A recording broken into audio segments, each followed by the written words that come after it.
नहीं दे सकता। हम आपको अच्छे पैसे देंगे और आपका ट्रैवल एक्सपेंस भी कवर कर देंगे, और प्लीज आप अकेले इंसान हो जिस पर मैं डिपेंड हो सकता हूँ। फिर सीन शिफ्ट होता है और अगली सुबह नूर लिन के साथ घोड़ा गाड़ी में रवाना हो चुका है और नूर अभी सोच रहा है कि ये काफी अच्छी डील है, लेकिन मेरे यहाँ आने की असली वजह है कि मैं पहले कभी घोड़ा गाड़ी में नहीं बैठा हूँ और मैं देखना चाहता था इसमें बैठ के कैसा फील होता है। और नूर को अभी आसपास के नज़ारे देखने में बहुत मजा आ रहा है और वो सोच रहा है मुझ जैसे इंसान के लिए जिसने बस कैपिटल के आसपास की जगह देखी है, उसके लिए सबसे बढ़िया चीज है। और लगता है किस्मत मेरे साथ है और हो सकता है कि मैं दूसरे देशों में भी जा पाऊँ। लेकिन लिन अभी थोड़ी सीरियस है और नूर कहता है, लिन क्या तुम सीनरी नहीं देखना चाहती? और नूर फिर सोचता है, मैं भी एक नॉर्मल एडवेंचरर बनना चाहता हूँ और खुद की जर्नी पर जाना चाहता हूँ। लिन नूर से कहती है, मेरे भाई ने अचानक आपसे रिक्वेस्ट करी, उसके लिए सॉरी। नूर कहता है, तुम इसकी चिंता मत करो, मुझे इसके अच्छे पैसे मिले हैं और गॉब्लिन के शिकार का तुम्हारा मुझ पर एहसान भी है। फिर हम एक फ्लैशबैक देखते हैं जिसमें लॉर्ड रेन लिन और नूर को उनके जाने का रास्ता समझाते हैं, जिसमें उन्हें माउंटेन डिस्ट्रिक्ट को पार करके the Holi theocracy of Mithra में जाना है। नूर पूछता है, क्या मेरा इस जर्नी पर जाना ठीक रहेगा? लॉर्ड रेन कहते हैं, ये बस एक ट्रिप की तरह है, अगर इसमें कोई अनहोनी नहीं होती है तो। और लिन अभी प्रेजेंट में कहती है, मैं उम्मीद कर रही हूँ कि कोई अनहोनी ना हो। तभी इनेस जो घोड़ा गाड़ी चला रही है कहती है, आप चिंता मत करो क्योंकि मैं यहाँ पर आपके साथ हूँ। और इनेस सोचती है, मुझे लॉर्ड रेन ने एक सीक्रेट ऑर्डर दे रखा है। फिर हम एक फ्लैशबैक देखते हैं जिसमें लॉर्ड रेन इनेस को बताते हैं कैपिटल के बहुत बुरे हालात होने वाले हैं और हो सकता है कैपिटल पूरी तरीके से डिस्ट्रॉय हो जाए। इसीलिए मैं चाहता हूँ तुम लिन और नूर को लेकर the Holi theocracy of Mithra की तरफ चले जाओ। इनेस पूछती है, क्या लेडी लिंबर को इस बारे में जानकारी है? लॉर्ड रेन कहते हैं, मैंने उसे नहीं बताया है, लेकिन अगर मैंने उसे बता दिया तो वो नहीं जाएगी और यहीं रहेगी। इनेस कहती है, लेकिन मैं ऐसी सिचुएशन में कैपिटल से दूर कैसे जा सकती हूँ? लॉर्ड रेन कहते हैं, सिर्फ तुम ही हो जो लिन को प्रोटेक्ट कर सकती है और ये सबसे जरूरी काम है और तुम्हें लिन को किसी सेफ जगह लेकर जाना ही होगा। और अभी प्रेजेंट में घोड़े काफी देर चलने की वजह से थोड़ा आराम कर रहे हैं। इनेस नूर से कहती है, मैं आपसे माफी चाहूंगी कि आप इस समय फंस गए। नूर कहता है, तुम इस सिंपल सी ट्रिप को लेकर इतना सीरियस क्यों हो? लेकिन ज्यादा जरूरी बात है कि तुम पूरे रास्ते ठीक नहीं लग रही थी। और क्या बात है? इनेस कहती है, मैं बस किसी चीज को लेकर थोड़ा परेशान हूँ और तुमको सेफ रखना भी मेरी रिस्पॉन्सिबिलिटी है, इसलिए तुम चिंता मत करो।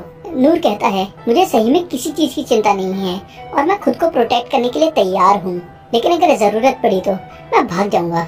इनेस कहती है, तुम्हें भागने की जरूरत नहीं पड़ेगी क्योंकि मेरे पास एक शील्ड है। नूर कहता है, शील्ड? लेकिन तुम्हें देखकर नहीं लगता कि तुम्हारे पास कुछ भी है। फिर इनेस नूर को अपनी डिवाइन शील्ड दिखाती है और कहती है, अगर कोई गड़बड़ हो तो इसके पीछे छुप जाना क्योंकि कोई भी वेपन या मैजिक इसको आसानी से पार नहीं कर सकता। नूर कहता है, मैं समझ गया, अब मैं ऐसा ही करूँगा। और फिर नूर सोचता है, लिन के हिसाब से जिस भाले वाले आदमी ने मुझे अपने साथ ट्रेन करने दिया था और इनेस लगभग बराबर ताकतवर हैं और उस भाले वाले आदमी ने अकेले एक ड्रैगन को मारा था, लेकिन मेरी तो एक गॉब्लिन को मारने में ही हालत खराब हो गई और इन लोगों का लेवल मुझसे काफी ऊपर है। और नूर कहता है, तुम्हारा टैलेंट सही में कमाल का है। और इनेस फिर अपने पास्ट के बारे में सोचने लगती है। अनाथ आश्रम में आने के कुछ ही दिन बाद मुझे अपनी पावर्स के बारे में पता चल गया था और मेरी एक फ्रेंड को मेरी पावर से चोट लग गई थी जिसका मुझ पे काफी गहरा सदमा हुआ था। फिर हीलिंग मास्टर इनेस को बताते हैं कि उन्होंने इनेस की फ्रेंड को हील कर दिया है और चिंता करने की कोई बात नहीं है और अब तुम मुझे अपनी पावर दिखाओ। और रिन फिर थोड़ा झिझकते हुए अपनी पावर दिखाती है और रिन की पावर देखकर ओकेन जो मैजिक मास्टर है कहता है, ये तो एक बहुत रेयर गिफ्ट है, इसको तुम तलवार की तरह इस्तेमाल करके किसी को भी काट सकती हो या एक शील्ड की तरह इस्तेमाल करके किसी को भी प्रोटेक्ट कर सकती हो और ये तुम पर डिपेंड करता है कि तुम इसको कैसे इस्तेमाल करती हो। और ये गिफ्ट चाहे तो एक कंट्री को भी डिस्ट्रॉय कर सकता है। दूसरे मास्टर कहते हैं, इनेस तुम इसे आज से ही सीखना शुरू कर सकती हो। फिर शील्ड मास्टर जिनका नाम डैनलिंग है वो इनेस को ट्रेनिंग देना शुरू करते हैं। हालांकि इनेस को सभी 6 मास्टर्स ने ट्रेनिंग दी है, लेकिन इनेस सिर्फ डिफेंस का ही इस्तेमाल करती है क्योंकि उसे डर है कि किसी और को उसकी पावर से चोट न लग जाए।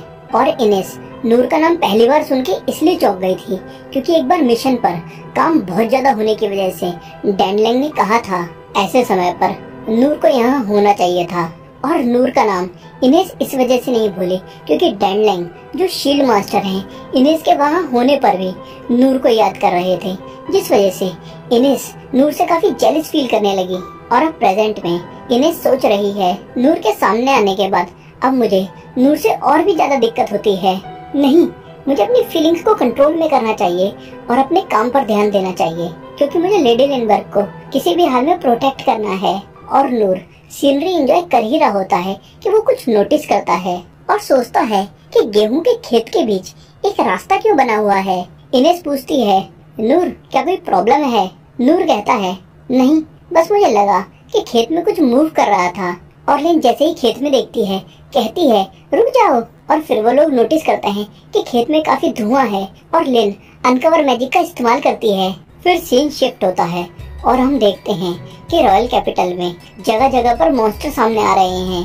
तभी एक सोल्जर किंग क्लेज और लॉर्ड रेन को रिपोर्ट करता है, काफी सारे मॉन्स्टर्स रॉयल कैपिटल में जगह जगह पर आ चुके हैं और हमारे पास इतने सोल्जर्स नहीं हैं कि हम इस सिचुएशन को हैंडल कर पाएं। लॉर्ड रेन कहते हैं, कुछ सोल्जर्स को लेकर नागरिकों को इवैक्यूएट करो और चाहे जो भी हो जाए हमारा कोई भी नागरिक नहीं मरना चाहिए। सोल्जर चला जाता है और किंग के लिए कहते हैं, डेरिदस एक बड़ा खतरा बन चुका है। लॉर्ड रेन कहते हैं, मुझे इस बात का डर है कि ये तो बस शुरुआत है क्योंकि मुझे नहीं लगता कि बात यहाँ पर खत्म होगी। किंग के लिए कहते हैं, मुझे भी ऐसा ही लगता है। और 6 मास्टर्स अभी क्या कर रहे हैं? लॉर्ड रेन कहते हैं, सभी 6 मास्टर्स पावरफुल मॉन्स्टर से जगह जगह पर फाइट कर रहे हैं। फिर हम देखते हैं कि सभी 6 मास्टर्स लड़ाई का हिस्सा बन चुके हैं और मॉन्स्टर से फाइट कर रहे हैं। और लॉर्ड रेन कहते हैं, लिन सेफ है और मुझे लगता है वो सिटी तक पहुंच चुकी होगी। फिर सीन शिफ्ट होता है, एक लड़का एक मॉन्स्टर के साथ चल रहा है और कह रहा है, मुझे उन्हें मारना होगा, मुझे उन्हें मारना होगा, मुझे उन्हें मारना होगा, मुझे उन्हें मारना होगा। तभी लिन के अनकवर मैजिक से उनका बैरियर जिसकी वजह से वो नहीं दिखाई दे रहे थे वो टूट जाता है और वो मॉन्स्टर उस लड़के को ही हिट करता है। और इनेस उस मॉन्स्टर को देखकर कहती है, एक ब्लैक डेथ ड्रैगन यहाँ पे क्या कर रहा है? और अगले ही पल नूर ड्रैगन से लड़ने के लिए निकल पड़ता है। इनेस चिल्लाती है, रुक जाओ, वो एक, लेकिन इतने में तो नूर निकल जाता है।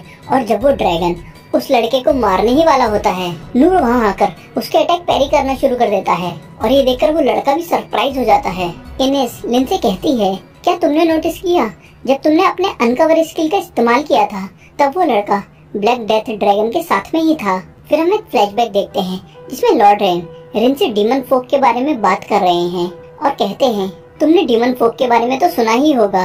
लिन कहती है, डीमन फोक इंसानों जैसे ही दिखते हैं लेकिन वो पूरी तरीके से इंसान नहीं होते और वो मॉन्स्टर्स के साथ खुद को मेंटली जोड़ सकते हैं। लॉर्ड रेन कहते हैं, वो इंसानों जैसे कम मॉन्स्टर जैसे ज्यादा होते हैं और लगभग 200 साल पहले डीमन फोक्स ने मॉन्स्टर्स का इस्तेमाल करके होली थियोक्रेसी ऑफ मिथ्रा को लगभग मिटा ही दिया था। लिन कहती है, और इस वजह से इंसानों ने डीमन फोक्स का शिकार किया और माना जाता है कि वो खत्म हो चुके हैं। लॉर्ड रेन कहते हैं, लगता है कि अभी भी इस दुनिया में डीमन फोक्स एग्जिस्ट करते हैं और अगर ऐसा है तो वो जरूर इंसानों से बहुत नफरत करते होंगे। और अब प्रेजेंट में लिन कहती है, तो वो लड़का डीमन को मैनिपुलेट करके यहाँ लाया होगा। इनेस कहती है, ये बात साफ है कि ये लड़का इस खतरनाक मॉन्स्टर को रॉयल कैपिटल की तरफ ले जा रहा था। तुम्हारे अनकवर मैजिक की वजह से ये सरप्राइज हो गया था जिस वजह से इसका मेंटल कनेक्शन मॉन्स्टर से टूट गया और मुझे यकीन नहीं होता कि नूर ऐसे किसी इंसान की मदद करने के लिए आगे बढ़ा। ये बेवकूफी है और इस वजह से इनेस को नूर पर गुस्सा आ रहा है। लिन कहती है, चाहे जो भी हो हमें सेंसे की मदद करनी चाहिए और लिन आगे भागती है लेकिन इनेस लिन को रोककर कहती है, मैं नूर की मदद नहीं करने वाली। और नूर मॉन्स्टर के अटैक पैरी करते हुए सोच रहा है, इस मेंढक के अटैक काफी कमजोर हैं और ये काफी धीरे भी मूव कर रहा है और वो गॉब्लिन तो इससे काफी गुना ताकतवर था और अगर मैं इनेस और लिन के यहाँ आने तक इसे रोक कर रखूं तो हम यहाँ से सही सलामत निकल जाएंगे। अचानक ये मॉन्स्टर एक लंबी सांस लेता है और अपने मुंह से कुछ फेंकता है। नूर देखता है कि उसके पीछे बच्चा है, अगर उसने ये अटैक डॉज किया तो इस बच्चे को लग जाएगा, इसलिए नूर अपनी तलवार से ही उस अटैक को पैरी कर देता है और उस अटैक को पैरी करते ही नूर की हालत खराब हो जाती है और नूर के आँख से, नाक से, मुंह से एक अजीब सा लिक्विड निकल रहा है और नूर कह रहा है, क्या ये जानलेवा पॉइजन है और मुझे चक्कर आ रहे हैं और मैं अपनी बॉडी को कंट्रोल भी नहीं कर पा रहा। और इनेस ने मुझसे कुछ कहने की कोशिश की थी, और क्या वो मुझे ये बताना चाहती थी कि ये कोई आम मेंढक नहीं